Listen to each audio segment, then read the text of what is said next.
Hello students. जैसा कि मैंने आपको लास्ट लेक्चर में बताया था कि भाई मैं ग्राफ के बारे में क्वेश्चंस करवाऊंगा। इससे पहले मैं न्यूमेरिकल्स करवा रहा था आप लोगों को एक्सेलरेटेड मोशन से रिलेटेड। आज मैं मोशन वाले चैप्टर के कुछ ग्राफ्स डिस्कस करूंगा। उम्मीद करता हूं कि आपने मेरे पहले वाले लेक्चर देख लिए होंगे। उसमें मैंने ग्राफ के कुछ स्लोप वगैरह के बारे में आपको बताया था, वो आपको आइडिया होगा। जो बच्चा आज पहली बार लेक्चर देख रहा है उसके लिए मैं थोड़ा सा याद दिलवा देता हूं कि ग्राफ का स्लोप क्या होता है, कैसे वो स्लोप निकालते हैं, फिर मैं आगे क्वेश्चंस पर चलूंगा। तो पहले मैं थोड़ा सा स्लोप के बारे में बता रहा हूं। कुछ बच्चों को पहले पता होगा, कुछ जो नए आए हैं उनके लिए बता देता हूं। देखो, मान लीजिए मैं कोई ग्राफ बनाता हूं किन्हीं दो वेरिएबल्स के बीच में। लेट ये ग्राफ आया। मान लीजिए इस ग्राफ ने इस ओरिजेंटल एक्सिस के साथ थीटा एंगल बनाया। तो बहुत सारे क्वेश्चंस में हमसे ग्राफ का स्लोप पूछा जा सकता है, स्लोप ऑफ द ग्राफ। तो कई बार बच्चों को स्लोप का आइडिया नहीं होता, तो वो क्वेश्चंस नहीं निकलते फिर। तो बेटा कोई भी ग्राफ अगर हमने लिया और उसका स्लोप निकालना हो, तो स्लोप का मतलब होता था value of tangent theta. Tangent theta की जो वैल्यू होगी उसको आप बोलेंगे स्लोप। उम्मीद करता हूं कि पहले बड़े लेक्चर में मैंने जो sine theta, cos theta, tangent theta आपको बताया था वो आप पढ़ लेंगे। फर्स्ट लेक्चर में या सेकंड लेक्चर में मैंने करवा रखा है। ये जिस बच्चे ने नहीं इसके बारे में पढ़ा है वो उन लेक्चर को देख ले एक बार। तो स्लोप होता है टेंजेंट थीटा। अगर मुझे ये एंगल पता हो तो टेंजेंट की वैल्यू के लिए मैं एंगल के हिसाब से आंसर निकालूंगा, आंसर आ जाएगा। जैसे मेरा मान लीजिए एंगल दे रखा हो 30 डिग्री, तो स्लोप बन जाएगा टेंजेंट 30 डिग्री, जो कि 1/√3 होता है। टेंजेंट 30 डिग्री टेबल बनवा रखी है मैंने। ऐसे ही मान लीजिए ये एंगल हो 45 डिग्री, तो इस ग्राफ का स्लोप हो जाएगा टेंजेंट 45, और टेंजेंट 45 होता था 1। ऐसे ही अगर ये एंगल 60 डिग्री हो तो टेंजेंट 60 स्लोप के बराबर होगा, तो स्लोप हो जाएगा √3। ये इस तरीके से टेंजेंट की वैल्यूज पता होनी चाहिए हमें, तो हम स्लोप निकाल सकते हैं। टेंजेंट क्या बताया था मैंने? टेंजेंट थीटा होता था perpendicular by base. Perpendicular by base, जैसे इस डायग्राम में परपेंडिकुलर काम करेगा y, बेस का काम करेगा x। तो इस डायग्राम में टेंजेंट थीटा y/x लिखा जा सकता था, परपेंडिकुलर बाय बेस लिखा जा सकता था। तो ये तो मैं पहले भी बता चुका हूं। इनका मुझे यूज करना, स्लोप का आइडिया आपको होना चाहिए मेरे आज के लेक्चर को सही तरह समझने के लिए। जिसको स्लोप का, टेंजेंट, ट्रिग्नोमेट्री की वैल्यूज नहीं पता होंगी उसको आज के लेक्चर में चीजें कम समझ में आएंगी, ये पहले ध्यान रखना। इसीलिए मैं कहूंगा कि पहले लेक्चर्स कंटिन्यूसली में देखिए, आप पहले लेक्चर देखिए फिर आगे आगे बढ़ते जाइए। देखिए बेटा, मैं कुछ ग्राफ बनाता हूं। अब बेटा मैं आज जो ग्राफ डिस्कस करूंगा, जैसे पहले मान लीजिए बॉडी रेस्ट में है। For body in rest, static body के लिए, स्टैटिक बॉडी के लिए बात कर रहा हूं। तो स्टैटिक बॉडी के लिए डिस्टेंस और टाइम ग्राफ। अब बॉडी स्टैटिक है तो डिस्टेंस ट्रेवल करेगी नहीं, इसका मतलब ग्राफ आएगा यहां। ये स्टैटिक बॉडी का डिस्टेंस हमेशा 0 होगा, डिस्टेंस ट्रेवल्ड विल बी 0। ये ग्राफ है for the body which is at a rest, जो बॉडी रेस्ट में है, तो distance travelled by the body remains 0। ऐसे ही डिस्प्लेसमेंट, स्टैटिक बॉडी के लिए डिस्प्लेसमेंट का ग्राफ, वो डिस्टेंस का है, ये डिस्प्लेसमेंट का, तो डिस्प्लेसमेंट भी कवर नहीं करेगी। तो जो बॉडी स्टैटिक होगी उसका ग्राफ टाइम एक्सिस के ऊपर यहां आ जाएगा, कोई डिस्टेंस नहीं, कोई डिस्प्लेसमेंट नहीं। सबको आइडिया होगा कि चलेगी नहीं तो ना डिस्टेंस आना ना डिस्प्लेसमेंट आना। ऐसे ही velocity time graph, velocity time या स्पीड टाइम, जब स्पीड 0 ही है तो यहां ग्राफ आएगा, चेंज ही नहीं होगी, 0 रहेगी स्टैटिक की। तो वेलोसिटी का ग्राफ भी यहीं आएगा, वेलोसिटी का ग्राफ भी 0 पर आएगा। तो स्टैटिक बॉडी की बात कर रहा हूं, उसका ग्राफ ये आएगा स्टैटिक बॉडी के लिए। ये चारों ग्राफ मैंने बनाए हैं उस बॉडी के लिए जो बॉडी रेस्ट में, ना डिस्टेंस, ना डिस्प्लेसमेंट, ना स्पीड, ना वेलोसिटी। तो अब बात आती है मूविंग बॉडी के लिए। ये तो स्टैटिक बॉडी के लिए बात थी, मूविंग बॉडी के लिए देखो बेटा, फॉर मूविंग बॉडी उसमें 2 टाइप की मोशन है, एक यूनिफॉर्म मोशन और एक uniformly accelerated motion. Uniform motion के ग्राफ मैंने आपको बताए थे, फिर मैं दोबारा बता देता हूं। फॉर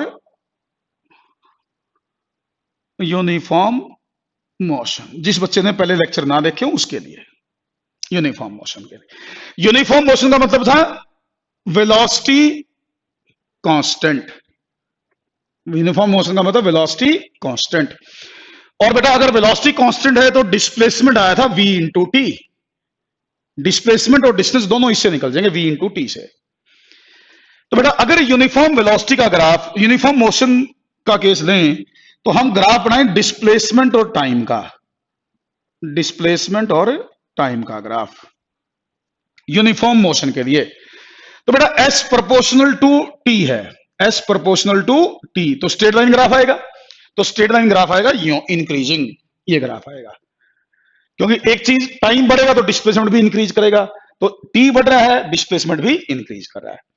अब ये देखो, मान लो इस ग्राफ का एंगल है थीटा, इस ग्राफ का एंगल है थीटा, तो इस ग्राफ का स्लोप निकालता हूं मैं, स्लोप बहुत इंपॉर्टेंट पॉइंट है बेटा। देखो इस ग्राफ में ये जो वैल्यू है ये डिस्प्लेसमेंट को रिप्रेजेंट करेगी, इधर से डिस्प्लेसमेंट आएगा, इधर से टाइम आएगा, इधर से टाइम आएगा। तो स्लोप आपको बताया था मैंने, टेन थीटा की वैल्यू को कहते हैं, और टेन थीटा होता है परपेंडिकुलर बाय बेस। तो परपेंडिकुलर है एस, बेस है टी, परपेंडिकुलर है एस, बेस है टी। तो एस बाय टी यहां से देखें आप, एस बाय टी वी के बराबर होगा, तो ये वी आ जाएगा।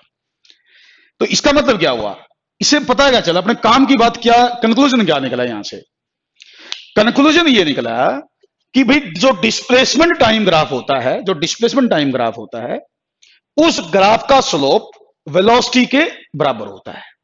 डिस्प्लेसमेंट टाइम ग्राफ के स्लोप से यू कैन कैलकुलेट वेलोसिटी। जैसे मैं एग्जांपल लेके समझाता हूं बेटा। मान लीजिए मुझे क्वेश्चन दिया गया, मान लीजिए मुझे क्वेश्चन दिया गया डिस्प्लेसमेंट और टाइम के ग्राफ से रिलेटेड।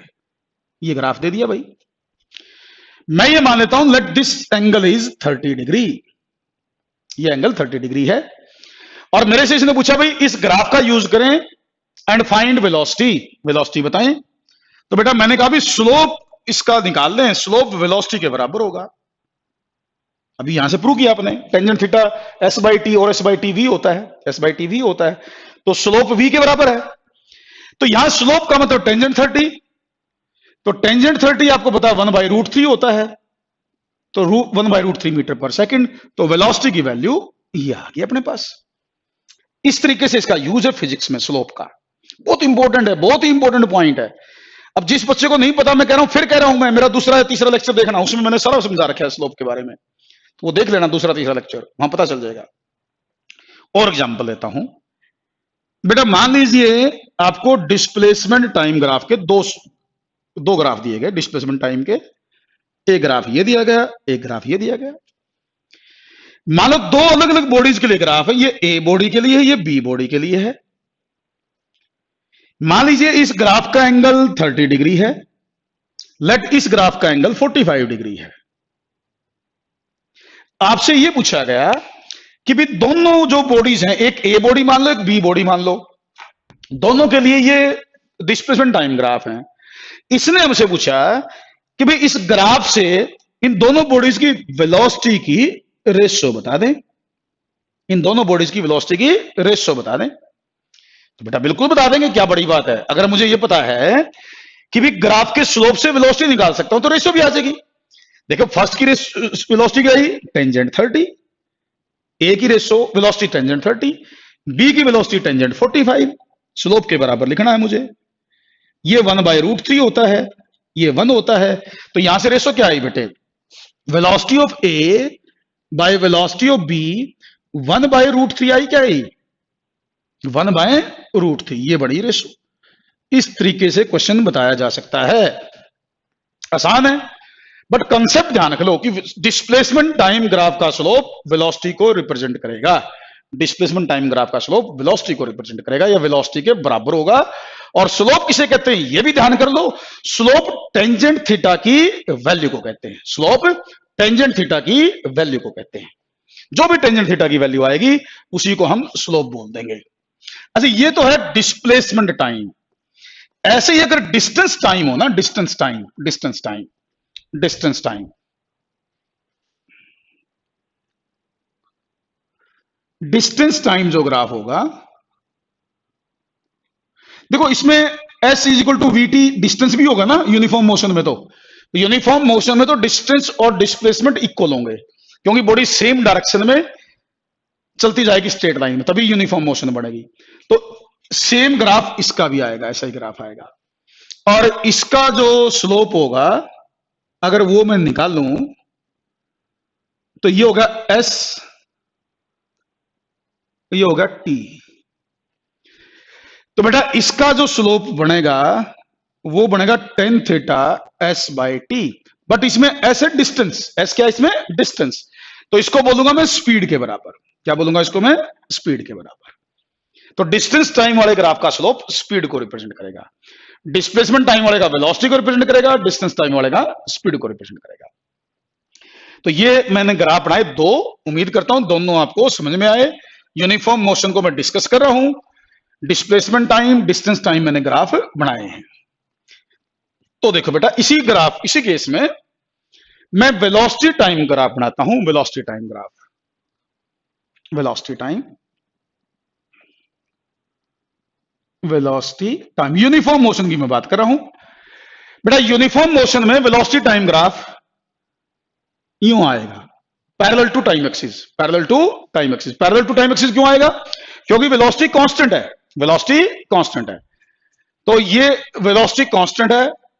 हाँ ये जरूर है कि अगर वेलोसिटी नेगेटिव हो तो ये ग्राफ नीचे आ जाएगा, पॉजिटिव तो ऊपर आ जाएगा, नेगेटिव तो नीचे आ जाएगा। तो ये ग्राफ यूं भी बन सकता है, इसका मतलब नेगेटिव वेलोसिटी, इसका मतलब पॉजिटिव वेलोसिटी।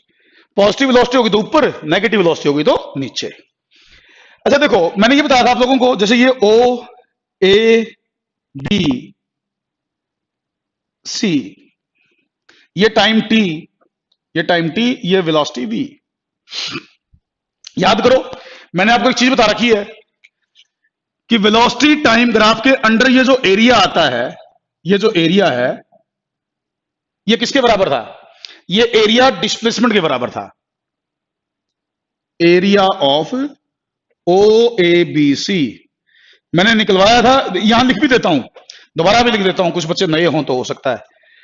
तो ये देखो area of O A B C, ये होगा बी इंटू टी, ये बी इंटू टी ये होगा, और वी इंटू टी होगा displacement, V into T displacement. इसका मतलब ये एरिया डिस्प्लेसमेंट को रिप्रेजेंट करेगा, this area will represent displacement.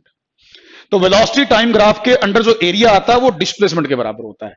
हाँ एक बात जरूर याद कर लेना, एरिया निकालो वो डिस्प्लेसमेंट के बराबर लिख दो, लेकिन अगर ये एरिया ऊपर है तो पॉजिटिव है, ये पॉजिटिव है। लेकिन अगर ये एरिया नीचे हो, जैसे यहां हो ये वाला एरिया, ये भी डिस्प्लेसमेंट निकाल देगा, इससे भी डिस्प्लेसमेंट निकल जाएगा। लेकिन ये एरिया टाइम एक्सिस से नीचे है ना, तो नेगेटिव होगा डिस्प्लेसमेंट, नेगेटिव, नेगेटिव वैल्यू आएगी भाई। ये वैल्यू पॉजिटिव आएगी यहां से तो डिस्प्लेसमेंट की, और यहां से वैल्यू नेगेटिव आएगी, ठीक। क्योंकि एरिया देखो ना केवल ये साइड मल्टीप्लाइड बाई ये साइड, तो v इंटू टी होगा, और v इंटू टी डिस्प्लेसमेंट के बराबर है। इसलिए कह रहा हूं, कोई बड़ी तरफ से अलग बात नहीं बता रहा मैं, आप बेसिक मैथमेटिक्स आपको आता है, एरिया वेरिया निकालने आते हैं, वहीं से आप ये चीज समझा सकते हो। तो ये यूनिफॉर्म मोशन के लिए डिस्प्लेसमेंट, मैंने वेलोसिटी टाइम ग्राफ बताया। इससे एक चीज बताई मैंने कि वेलोसिटी टाइम ग्राफ से आप अंडर जो एरिया आता है उस एरिया से डिस्प्लेसमेंट भी निकाल सकते हैं। हाँ जब डिस्प्लेसमेंट निकालो ऊपर वाला एरिया पॉजिटिव लो, नीचे वाला एरिया नेगेटिव लो। लेकिन मैंने इसे क्वेश्चन भी करवाए थे, पहले भी करवा रखे मैंने क्वेश्चन इसके, ये तो रिपीट हो रहा है यहां इस टाइम पर, क्योंकि सारे ग्राफ एक साथ करवा रहा हूं अब मैं दोबारा। आप इसी ग्राफ से डिस्टेंस भी निकाल सकते हैं, वेलोसिटी टाइम ग्राफ से डिस्टेंस भी निकाल सकते हैं। लेकिन मैंने आपको समझाया था पहले फर्स्ट लेक्चर में कि डिस्टेंस कभी नेगेटिव नहीं होता। तो आप इस ग्राफ से डिस्प्लेसमेंट निकालते हैं तो पॉजिटिव नेगेटिव एरिया का ध्यान रखना है, ऊपर वाला एरिया पॉजिटिव, नीचे वाला एरिया नेगेटिव। लेकिन अगर आप इसी ग्राफ से डिस्टेंस निकालना चाहें तो वो भी निकाल सकते हैं, बट उसमें ध्यान क्या देना है? उसमें ध्यान ये देना कि नीचे एरिया हो या ऊपर एरिया हो, सारे एरिया पॉजिटिव लेने हैं, सारे एरिया पॉजिटिव लेने हैं, ठीक। ये जो पूरा कंसेप्ट है ना, इसको सही तरह पढ़ना हो तो मेरा सेकंड थर्ड लेक्चर देखना, उसमें डिटेल में क्वेश्चन करवाए हुए हैं मैंने, इसके डिटेल में क्वेश्चन वहां करवाए हुए हैं, यहां रिपीटेशन हो रही है इसकी। मैं अब जो काम आज मुझे करवाना है वो है यूनिफॉर्मली एक्सलेटेड मोशन का। यूनिफॉर्मली एक्सलरेटेड मोशन के ग्राफ मुझे करवाने हैं, लेकिन उसका बेस यहीं से बनेगा। तो मैं अब ग्राफ करवाऊंगा uniformly accelerated motion. Graph for uniformly accelerated motion.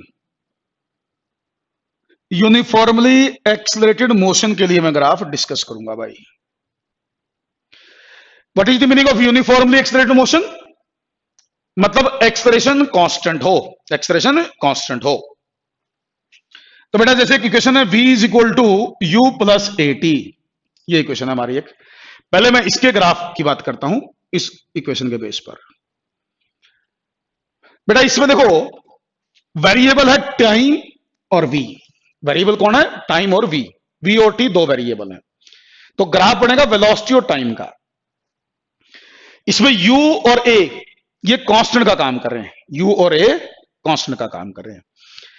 मैं आपको एक बेसिक पॉइंट बताऊं, अब जो बताऊं ध्यान रखना एक बार, बहुत ही इंपॉर्टेंट पॉइंट बता रहा हूं मैं ग्राफ से रिलेटेड, बहुत काम आएगा आपकी जिंदगी में। जिंदगी में बोला मैंने, जब तक फिजिक्स पढ़ोगे तब तक। बेटा जब भी कोई ग्राफ बनाते हो ना, तो जो इक्वेशन आप यूज करते हो, पहले आपको यह बताना चाहिए इक्वेशन जो आपको दी गई है ये किस चीज की इक्वेशन है।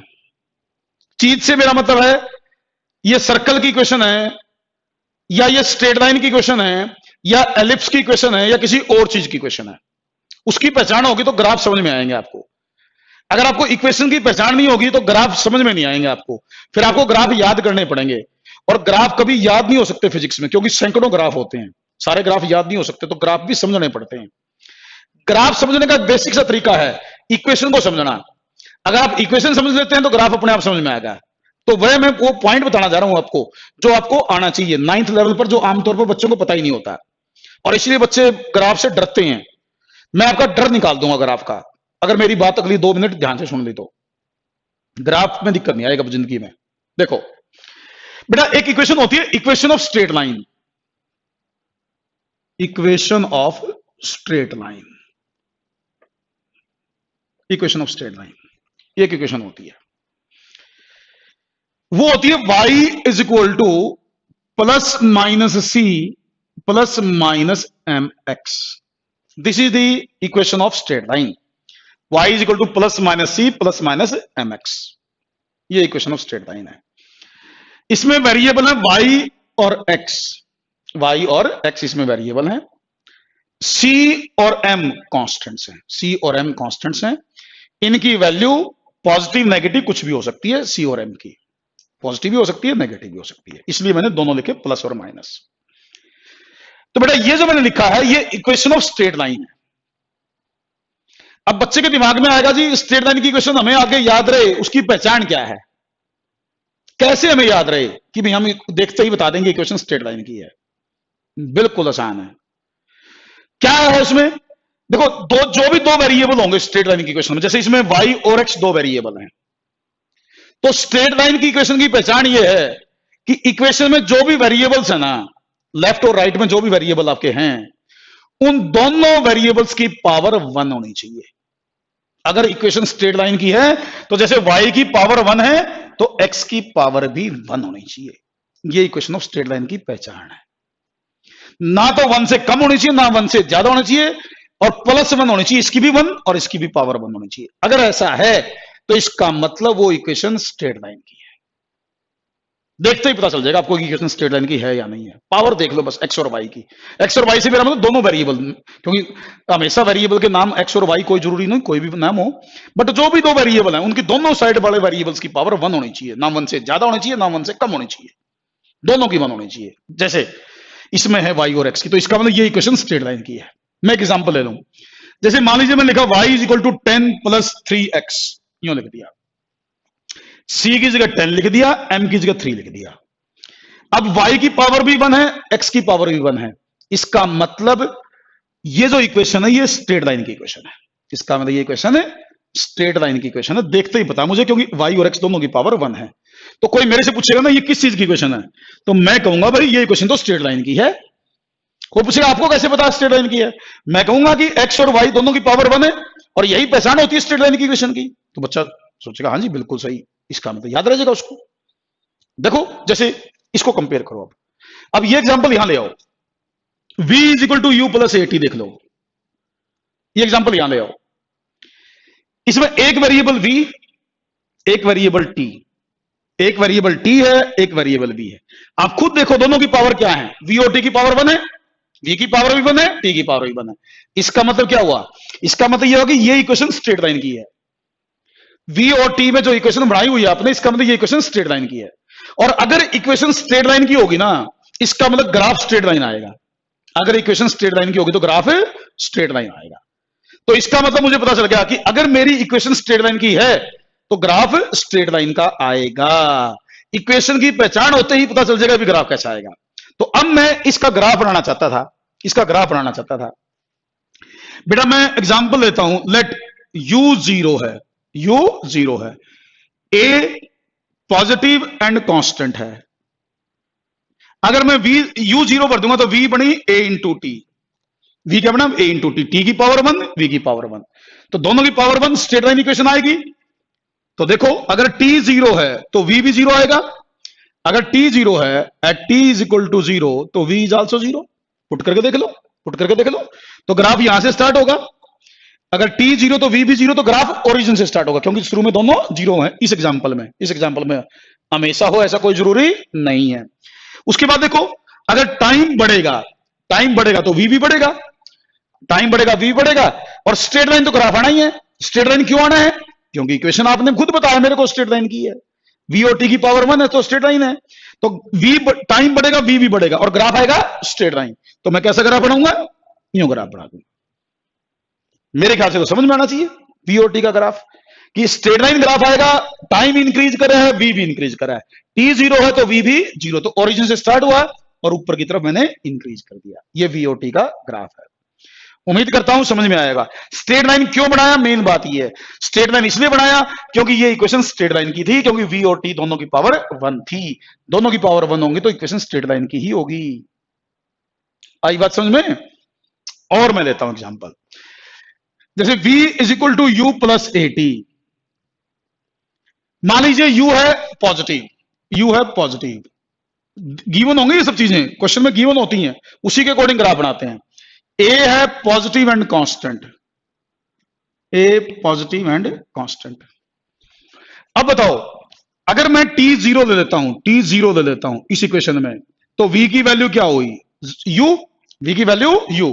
इसका मतलब अगर मैं t और v में ग्राफ बनाता हूं, t और v में ग्राफ बनाता हूं, तो बेटा जब t 0 है, जब t 0 है तो v कितना है u, जब t 0 तो v कितना है u, तो जब t 0 तो ये ग्राफ यहां से स्टार्ट होगा, ये ग्राफ यहां से स्टार्ट होगा। t 0 पर v की वैल्यू u है तो ग्राफ ऊपर से स्टार्ट होगा भाई, समझ में आई इतनी बात। उसके बाद जैसे जैसे t बढ़ेगा तो v बढ़ेगा, t बढ़ेगा तो v भी बढ़ेगा, क्योंकि ये वैल्यू इसमें ऐड होती जाएगी, इसमें ये वैल्यू ऐड होती जाएगी। तो ग्राफ यूं की तरफ बना दो, यूं ग्राफ बना दो। अब ग्राफ ऊपर की तरफ क्यों बढ़ा, क्योंकि इंक्रीज करेगा, इंक्रीज करना टाइम के साथ वेलोसिटी में। स्ट्रेट लाइन क्यों बना, क्योंकि इक्वेशन स्ट्रेट लाइन की थी। स्ट्रेट लाइन क्यों बना, क्योंकि इक्वेशन स्ट्रेट लाइन की थी। अब सुनो मेरी बात को, बड़े ध्यान से सुनना, बड़े ध्यान से सुनना। मैं इसी ग्राफ से एक चीज और काम की बताऊंगा अब आपको, बहुत ही काम की बात है, सुनना आप ध्यान से। जैसे मैंने ये ग्राफ बनाया, मैं इसको इसी ग्राफ को दोबारा बनाता हूं समझाने के लिए कोई पॉइंट। बेटा इधर मैंने टाइम लिया, इधर मैंने वेलोसिटी ली। मान लीजिए ग्राफ यूं बनाया मैंने, ये O पॉइंट था, ये A पॉइंट है, A पॉइंट पे वेलोसिटी U है, ये B पॉइंट है, यहां वेलोसिटी V है, और ये टाइम है T, ये टाइम है T। इस पॉइंट का नाम मैं रख रहा हूं D, इस पॉइंट को मैं D बोल देता हूं। देखो बेटा मैं इस ग्राफ का स्लोप निकालना चाहता हूं, एक बार स्लोप निकालना चाहता हूं। अब स्लोप कैसे निकालूं, अब तक तो याद होगा स्लोप का मतलब टेंजेंट थीटा निकालना चाहता हूं। स्लोप का मतलब टेंजेंट थीटा। उसके लिए क्या था मैंने, पहले हॉरिजॉन्टल लाइन बनाओ, उसका एंगल देखो, हॉरिजॉन्टल लाइन बना के उसका एंगल देखो ग्राफ का। फिर मान लो इस ग्राफ का angle tan theta, sorry theta है, तो और स्लोप निकल जाएगा। ये पॉइंट सी, स्लोप का मतलब टेन थीटा, स्लोप का मतलब टेन थीटा होता है। टेन थीटा कैसे निकालूं? बड़े आसानी से, ये कितना है u, ये कितना है v, दिख रहा ग्राफ? v और u दिख रहे हैं आप लोगों को? कोई डाउट है हो तो दोबारा देखना ध्यान से एक बार, जो मैं बोल रहा हूं ध्यान से सुनने चीजों को। ये u है, ऊपर तक v है, तो ये बताओ कितना है? ये वैल्यू कितनी है? ये वैल्यू कितनी है? मेरे ख्याल से ये वैल्यू है v माइनस यू। ये वैल्यू कितनी है? v minus you. कोई प्रॉब्लम हो? अभी बताओ, ये v माइनस यू, तो ये कितना है? This is also v minus you, ये भी v माइनस यू है भाई। अब ये बताइए, ये v माइनस यू, ये t, ये कितना t, तो ये कितना? ये भी t। मैं स्लोप को निकालना चाह रहा हूं, उसके लिए कुछ चीजें लिख रहा हूं, मैं आपको लिख के बता रहा हूं, बड़े काम की बात है ये। तो ये बताइए, स्लोप क्या होता है? Perpendicular by base. स्लोप क्या होता है? Perpendicular by base. तो v minus u by T, perpendicular होगा v minus you, perpendicular v minus you, base क्या होगा? t, तो परपेंडिकुलर बाय बेस। और बेटा ये क्या है? आप इस इक्वेशन से सोचिए, एक इस इक्वेशन से, यहां से देखिए, v minus u is equal to a t और v minus u by t is equal to a. इसका मतलब ये वैल्यू किसको रिप्रेजेंट करेगी? देखो यहां से v minus u by T A होता है, तो ये वैल्यू किसके बराबर? a के बराबर। इसका मतलब इस ग्राफ का स्लोप टेन थीटा a के बराबर, स्लोप a के बराबर, स्लोप होगा a के बराबर। अब इसमें मेरे काम की बात क्या निकल के आई? निचोड़ क्या निकला? आपको जो याद रखना है वो इतना नहीं याद रखना, ये तो समझा रहा हूं मैं, इसलिए इतना आपका आया। आपके काम की बात ये आई जो आपको आगे याद रखनी क्वेश्चंस के लिए, वो ये निकली। जो आपको तो मैंने समझाया है, इसलिए इसमें टाइम लगा है, लेकिन जो बच्चों को, स्टूडेंट्स को करना होता है वो यही करना होता है कि भाई अगर हम वेलोसिटी टाइम ग्राफ बनाते हैं, अगर हम वेलोसिटी टाइम ग्राफ बनाते हैं तो इस ग्राफ का स्लोप एक्सेलरेशन के बराबर होता है। स्टूडेंट्स का काम तो ये है याद करना। स्टूडेंट्स का काम क्या है कि वेलोसिटी टाइम ग्राफ का स्लोप एक्सेलरेशन को रिप्रेजेंट करेगा। Velocity time graph will be equal to acceleration. आप लोगों को यह चीज याद रखनी है, ठीक? जैसे डिस्प्लेसमेंट टाइम ग्राफ था, डिस्प्लेसमेंट टाइम ग्राफ का स्लोप वेलोसिटी के बराबर था, ऐसे ही वेलोसिटी टाइम ग्राफ का स्लोप एक्सेलरेशन के बराबर है। वेलोसिटी टाइम ग्राफ का स्लोप एक्सेलरेशन के बराबर है। तो डिस्प्लेसमेंट टाइम ग्राफ के स्लोप से वेलोसिटी निकलेगी, वेलोसिटी टाइम ग्राफ के स्लोप से एक्सेलरेशन निकलेगा। आपका काम यह है, अगर आपको याद रहे तो अच्छी बात ही है, नहीं याद रहे तो कोई बात नहीं, लेकिन यह पॉइंट जरूर याद रखना कि इस ग्राफ का स्लोप वेलोसिटी को रिप्रेजेंट करेगा या वेलोसिटी के बराबर होगा। उम्मीद करता हूं यह समझ में आ रहा होगा आपको। और देखो, और देखिए भाई,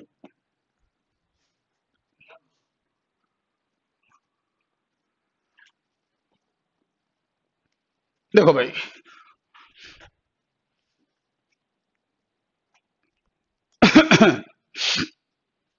अब मैं बताता हूं, यह वेलोसिटी टाइम ग्राफ की इंपॉर्टेंस थी। एक इक्वेशन और बताता हूं मैं आपको, बड़े काम की बात है, आधे बच्चों ने नाम भी नहीं सुना होगा। Equation of parabola, equation of parabola. कई बच्चों ने तो पैराबोला ही नहीं सुना होगा कि पैराबोला क्या होता है। कई बच्चों के दिमाग में ये पैराबोला क्या है भाई, व्हाट इज पैराबोला? तो लेकिन काम की बात है, बहुत फिजिक्स में तो बहुत काम आता है पैराबोला। तो इक्वेशन ऑफ पैराबोला, बेटा इक्वेशन ऑफ पैराबोला की ये पहचान है, y is equal to a x plus b x square. वैसे तो plus minus a plus minus b, ये पहचान, प्लस माइनस कुछ भी हो सकता है। y और x दो वेरिएबल हैं, y और x दो वेरिएबल हैं, a और b कांस्टेंट्स हैं, a और b कांस्टेंट्स हैं, जो पॉजिटिव भी हो सकते हैं नेगेटिव भी हो सकते हैं। तो ये जो इक्वेशन मैंने लिखी है ना, ये पैराबोला की इक्वेशन है, इसका नाम है इक्वेशन ऑफ पैराबोला। तो इसमें देखो, इधर एक वेरिएबल है, इसकी पावर है 1, ये एक वेरिएबल है, इसकी पावर है 1, यहां x है, एक x की पावर 2 है, एक x की पावर 1 है, एक x की पावर 2 है और एक x की पावर 1 है। और ये इधर वाली पावर यहां 1 ही होनी चाहिए, यहां 2 होनी चाहिए, इनके अलावा पावर नहीं होनी चाहिए। तो अगर ऐसी इक्वेशन जहां कहीं पर भी आएगी तो उसको बोलते हैं इक्वेशन ऑफ पैराबोला। क्या बोलते हैं उसे? Equation of parabola. जैसे y is equal to 3x plus 10x² आ जाए, मान लो ये इक्वेशन आ जाए। अगर ये इक्वेशन आपके सामने आ गई और किसी ने आपसे पूछा ये किस चीज की इक्वेशन है, आप तुरंत जवाब दे देंगे कि ये इक्वेशन पैराबोला की है, क्योंकि ये इक्वेशन ऊपर वाली इक्वेशन से मैच करिए। देखो आप ध्यान से, बिल्कुल एक जैसी है, बट यहां ए की जगह 3 आया और बी की जगह 10 आया और कुछ नहीं आया। और एग्जांपल देता हूं, जैसे y is equal to -2x plus 5x² ये आ जाए। आपसे पूछे ये किस चीज की इक्वेशन है, आप तुरंत कह देंगे कि पैराबोला की है, क्योंकि ये इक्वेशन भी उसके साथ मैच कर रही है। a -2 है, b +5 है। ठीक, तो पावर्स देखो ध्यान से बिल्कुल एक जैसी हैं। इसमें x की पावर 1, यहां पर भी 1, यहां 2, यहां पर भी 2, y की पावर 1, तो ये भी इक्वेशन पैराबोला की है। और देख लो y is equal to -4x -6x², ये भी पैराबोला की इक्वेशन है। तो ये सब पैराबोला की इक्वेशन की पहचान है। मैं एक आसान सा एग्जांपल लेता हूं, जैसे ये ले लो y is equal to ax plus bx², y is equal to ax plus bx², तो ये पैराबोला की इक्वेशन है। तो इसका ग्राफ जब भी बनाना हो ना, ग्राफ जब भी बनाना हो, 9th लेवल के हिसाब से बता रहा हूं मैं, 9th NTSC और उसके हिसाब से पूरी डिटेल तो 11th में आएगी इसकी पूरी डिटेल। तो अगर ऐसी इक्वेशन हो तो इसका ग्राफ कुछ इस तरह का आता है, इस तरह ग्राफ आता है। ये जो ग्राफ है यह है पैराबोलिक ग्राफ, इस शेप का नाम पैराबोलिक शेप है, इसको पैराबोलिक शेप कहते हैं, पैराबोलिक ग्राफ कहते हैं इसे। ये जो शेप यूं बना दी मैंने, इस तरह एक एग्जांपल है तो, बट इस तरह की जो भी ये ग्राफ की शेप है ये पैराबोलिक शेप कहलाती है। ठीक, अब 9th में इतना याद रख लो कि हाँ ये पैराबोलिक है, इससे इसका यूज कर लो बस 9th में। तो जैसे ये है s is equal to ut plus half at²। अब देखो इसको, अब ध्यान आएगा आपकी मैंने क्यों बताया पैराबोला की इक्वेशन, क्योंकि ये इक्वेशन अपने बड़े काम की है, बहुत ज्यादा यूज होती है। अरे ये इक्वेशन सब पढ़ते हैं ना, इसमें s और t वेरिएबल है, s और t वेरिएबल है। ध्यान से देखो, पूरा बिल्कुल बेसिक कीन ऑब्जर्वर बन के देखो, क्या ये इक्वेशन और ये इक्वेशन एक जैसी है? क्या ये इक्वेशन और ये इक्वेशन एक जैसी है? मुझे तो एक जैसी दिखाई दे रही है, केवल वेरिएबल्स के नाम अलग हैं, केवल वेरिएबल्स के नाम अलग हैं। इसमें y और x है, इसमें s और t है, इसमें s और t, इसमें t की पावर 1, t की पावर 2, इसमें x की 1 थी, x की 2 थी, इसमें t की 1, t की 2। तो ये इक्वेशन और ये इक्वेशन एक जैसी है।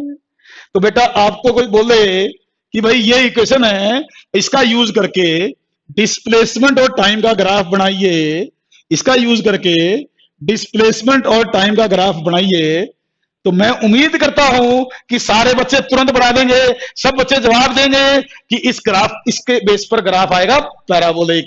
इसके से कैसा ग्राफ आएगा? पैराबोलिक। तो तुरंत बच्चे पैराबोलिक ग्राफ बना देंगे। तो ये पैराबोलिक ग्राफ आ गया भाई डिस्प्लेसमेंट और टाइम का। आपको कैसे पता चला पैराबोलिक आएगा? आपको इसलिए पता चला क्योंकि ये इक्वेशन पैराबोला की है, क्योंकि आपने इक्वेशन पैराबोला की पढ़ी हुई है। पैराबोला की इक्वेशन पढ़ ली, ये भी इक्वेशन पैराबोला की होगी, तो आपका आंसर आ गया। तो इस तरीके से मैंने, इसकी जरूरत थी इस इक्वेशन के लिए, क्योंकि मैंने पढ़ लिया था ये इक्वेशन, आपको बता रखी है मैंने। तो इससे ग्राफ पूछेगा तो पैराबोलिक बताना है। वेलोसिटी टाइम स्ट्रेट लाइन आया, डिस्प्लेसमेंट टाइम पैराबोलिक आया, लेकिन हमेशा नहीं। कब? जब मोशन यूनिफॉर्मली एक्सेलरेटेड मोशन हो, जब मोशन यूनिफॉर्मली एक्सेलरेटेड मोशन हो, उसको हम पढ़ रहे हैं। हम ये मान के चल रहे हैं कि एक्सेलरेशन इज कांस्टेंट। तो कांस्टेंट एक्सेलरेशन के केस में डिस्प्लेसमेंट टाइम ग्राफ हमेशा पैराबोलिक आता है, ये चीज आप याद रख सकते हैं। कांस्टेंट अगर एक्सेलरेशन है तो डिस्प्लेसमेंट टाइम ग्राफ या डिस्टेंस टाइम ग्राफ भी बनाओ, वो भी पैराबोलिक आएगा। ये चीज ध्यान कर लो, दिमाग में बैठा लो, ये आगे के लिए काम आएगी बात आपको। Velocity time graph straight line आएगा, डिस्प्लेसमेंट टाइम ग्राफ पैराबोलिक आएगा। याद रखेंगे, बिल्कुल याद रहनी चाहिए बात। क्लियर है? आज का लेक्चर मैं यहीं रोक रहा हूं। अगले लेक्चर में मैं आपको बताने जा रहा हूं मोशन अंडर ग्रेविटी के न्यूमेरिकल्स। मोशन अंडर ग्रेविटी के न्यूमेरिकल्स अगले लेक्चर में मैं डिस्कस करूंगा। इन्हीं 3 इक्वेशंस के ऊपर बेस्ड हैं, जो इन 3 इक्वेशंस के ऊपर बेस्ड हैं। ओके बेटा, bye bye, take care, next class में मिलते हैं।